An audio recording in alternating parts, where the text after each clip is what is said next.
जय गुरुदेव, जय हो बाबा नीप करोली महाराज की जय। साथियों नमस्कार, स्वागत है आप सभी का आपके अपने YouTube चैनल पर। साथियों, सबसे पहले आज बात करना चाहेंगे, गुरुदेव का नाम जितना भी ले लें, महावीर हनुमान जी का नाम जितना भी ले लें, वह अपने आप में एक अद्भुत और अलौकिक बात है। परंतु जब भी हम हनुमान चालीसा का पाठ करें तो विशेष ध्यान रखें कि हनुमान चालीसा का पाठ करते समय अगर आपके समक्ष बाबा जी महाराज का, नीप करोली महाराज जी का छवि चित्र उपलब्ध है तो उसको साक्षात रख के आप हनुमान चालीसा का पाठ करें। दूसरा, जब भी आप हनुमान चालीसा का पाठ करें तो उसको अपने समक्ष हनुमान चालीसा पुस्तक रखकर एक एक शब्द को पढ़कर ही पाठ करें। इसका आपको अत्यंत ही और बहुत ही जल्दी लाभ मिलेगा। तो इस तरह से पाठ करने से आपको बहुत सारी जो पॉजिटिव एनर्जीज है, पॉजिटिव ऊर्जा है, सकारात्मक ऊर्जा है, आपके अंदर प्रवेश करती है।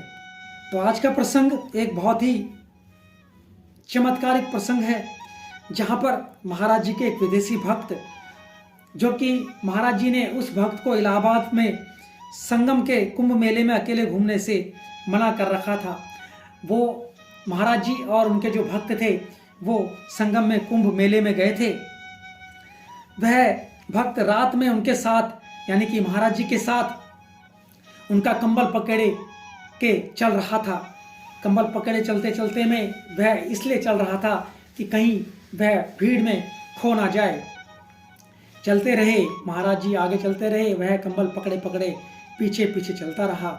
इसी बीच होता क्या है कि एक फटा पुराना चोगा पहने एक व्यक्ति महाराज जी के पास आया। उसने बड़ी आत्मीयता से महाराज जी के कंधे पर अपना हाथ रख दिया। अब जैसे ही महाराज जी के कंधे पर उस व्यक्ति ने अपना हाथ रखा, महाराज जी ने भी उस व्यक्ति के कंधे पर अपना हाथ रख दिया और फिर महाराज जी और वह व्यक्ति दोनों लोग लिल्लरी लिल्लरी कर कर नाचने लगे। नाचते नाचते करीब 2 मिनट हो गए। वह भक्त देखता रहा और उस भक्त ने, जो भक्त महाराज जी के साथ में था, वह जब दोनों नाच रहे थे महाराज जी और वह व्यक्ति, उसने प्रयास किया कि किसी तरह से उस व्यक्ति के चरण स्पर्श कर ले, पर उस व्यक्ति को सफलता नहीं मिली। उसका जो कारण था चरण स्पर्श करने का, वह कारण यह था कि उस भक्त ने सुन रखा था कि इस मेले में यानी कि इस इलाहाबाद के कुंभ मेले में कभी कभी हनुमान जी मेले में स्वयं प्रकट होते हैं। ऋषि मुनि और अन्य अमर लोग यहाँ पर वेश बदल कर आते हैं और इसके साथ साथ इस नृत्य के बाद जब ये नृत्य समाप्त हो गया, वह जो व्यक्ति महाराज जी के साथ कंधे से कंधा मिलाकर नृत्य कर रहा था वह अदृश्य हो गया। भक्त को, जो भक्त महाराज जी के साथ में था, उसको इस बात का मलाल रह गया कि वह उस अदृश्य व्यक्ति के चरण स्पर्श नहीं कर पाया। तो इस तरह से महाराज जी के समक्ष, महाराज जी के साथ में कई बार जो सकारात्मक ऊर्जाएं होती हैं वो महाराज जी के साथ आया करती थी और इस तरह से जो अमर हो जाते थे, उस तरह से जैसे वीर हनुमान जी, ऋषि मुनि, इस तरह के लोग वेश बदलकर वहाँ पर आया करते थे।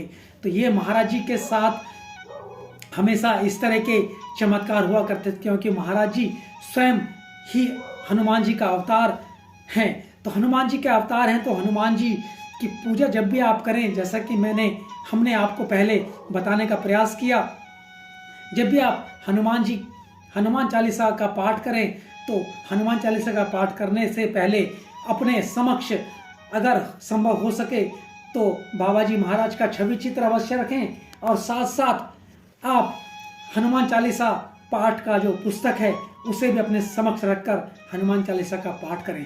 तो यह आज का प्रसंग इतना ही आज के लिए। फिर मिलेंगे अगले प्रसंग में। तब तक के लिए आप सभी का धन्यवाद। जय गुरुदेव, जय हो बाबा नीप करोली महाराज। धन्यवाद धन्यवाद धन्यवाद।